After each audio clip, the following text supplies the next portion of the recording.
this is what has to be done to get this stuff clean, which is why we'll be using a trommel up here. This material, you see, is going to hold clay, dirt, things like that. Yana, can you get a close-up of the ore? The problem with a lot of plants, guys that get started up in this business, they go in and they bulk test, which is great, and they may even have a decent source, but they get their investors to put up $500,000, $1 million. They go in and bulk test for 60 days, find out that they should have been testing instead. I have over 6,000 acres now that I have right to mine on, and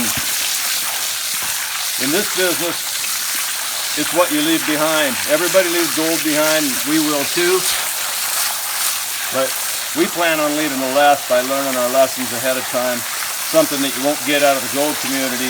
It's kind of a closed-mouth business. No matter how you do it, nobody's going to give you much advice. You have to figure it out on your own.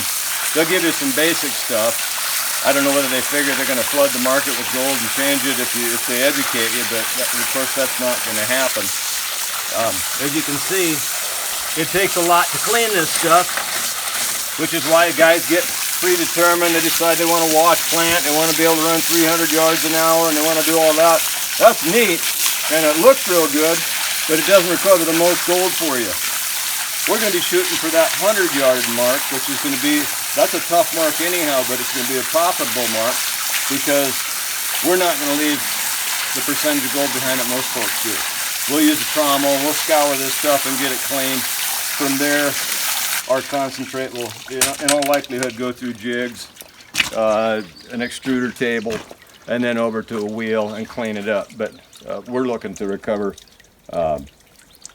what the ground has to offer, as opposed to leaving it on the ground and leaving it in trucks and being slopped by being in a hurry to shove a bunch of yards through to hand back something to investors that you're not going to have to give them. We will.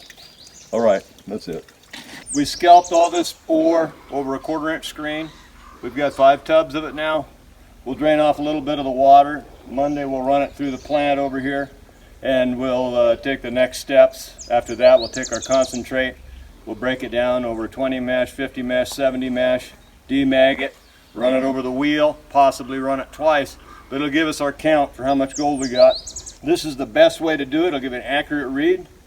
And if anybody wants to come and party with the cowboy and make gold and make a lot of money, s.f.smith@icloud.com. That's Stephen Floyd Smith, s.f.smith@icloud.com.